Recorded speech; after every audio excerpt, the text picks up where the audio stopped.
మీ business ఏదైనా మీ ఊర్లో promotion చేయాలంటే అది సుమన్ టీవీతోనే సాధ్యం. ఇప్పుడే సంప్రదించండి. ఎంపీ అభ్యర్థి మంచికి మారిపోరు.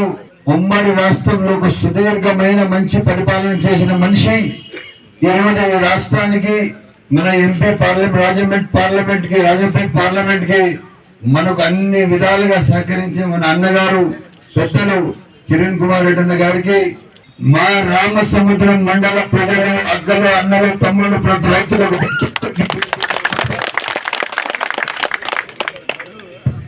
వాస్తవం చెప్పాలంటే 2009లో నేను ఎమ్మెల్యే అభ్యర్థిగా వచ్చిన రోజు వనగానపల్లి గుడిలో వచ్చి ఆ మెయిన్ రోడ్ లో పూజ చేశాను. ఫస్ట్ గా పూజ చేసి అక్కడి నుంచి బయలుదేరిన తర్వాత అక్కడి నుంచి 10 అడుగులు దాటాను.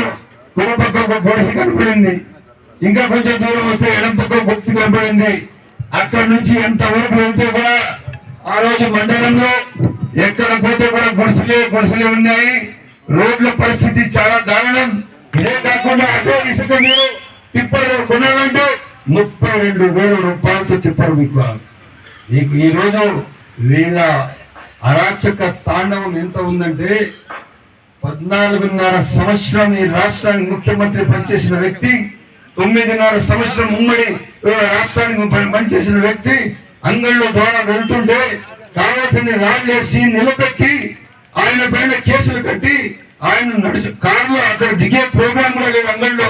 అటువంటి మనిషికి నిలబెట్టి పెద్దలు చంద్రబాబు నాయుడు గారి పైన రాళ్ళు వేసి అక్కడ దిగి ఆయన మాట్లాడే సందర్భంలో ఒక రాయి నేరుగా ఆయన ముఖాన్ని దగ్గర వచ్చి, మన పిల్లలు రాజకీయ నాయకులను చూస్తే నేను ఈ విధంగా ఉండాలి, ఈ విధంగా మాట్లాడాలి, నాకు గౌరవప్రదంగా ఉండాలి అని ఎవరన్నా ఆలోచన చేస్తారు. కానీ వీళ్ళు మాట్లాడే భాష చూస్తే అసహించుకునే పరిస్థితి అయిపోయింది రాజకీయ నాయకులు అంటే.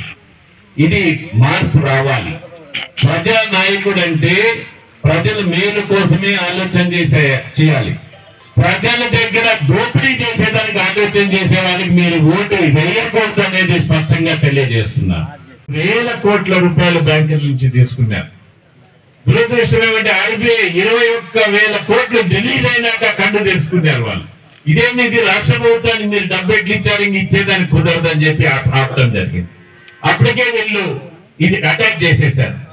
అమ్మిందంతా వాళ్ళకి వెళ్ళిపోతుంది అనమాట. అంటే అప్పు తీసుకున్నారు. ఆఖరికి అటువంటి ప్రదేశాన్ని కూడా తాకట్టు పెట్టేశారు.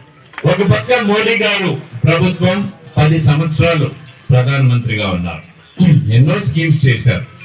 కోవిడ్ వచ్చింది. 220 కోట్ల డోజులు ఏదైతే వ్యాక్సిన్ డోజులు ఉచితంగా పేదవారికి ఇచ్చారు. ఇప్పుడే జానా చెప్పాడు, షాజాన్ చెప్పాడు, ఈ రోడ్ వేసాను, ఈ ఇల్లు కట్టించాను, ఇది చేశాను. ఈ 5 ఏళ్లలో ఎటువంటివి ఏమన్నా ఉన్నాయా వీళ్ళు చెప్పేదానికి?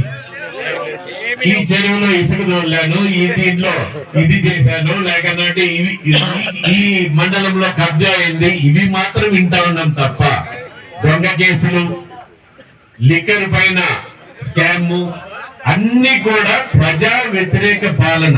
నాకు రాజకీయాలు దగ్గరగా చూసిన వ్యక్తిగా, నాకు ఇంటర్మీడియట్ నుంచి నేను దగ్గరగా చూస్తున్న రాజకీయాలు నుంచి నాకు దగ్గరగా, నేను కామర్స్ స్టూడెంట్ కాబట్టి లేక పొలిటికల్ సైన్స్ స్టూడెంట్ కాబట్టి అవన్నీ గమనిస్తా వస్తున్నా. ఇటువంటి ప్రభుత్వం నేను ఇంతవరకు చూడలేదు. ప్రజలందరికీ కూడా, ప్రతి ఒక్క వ్యక్తికి కూడా చెడు జరిగింది తప్ప మేలైతే ఎక్కడా జరగలేదు.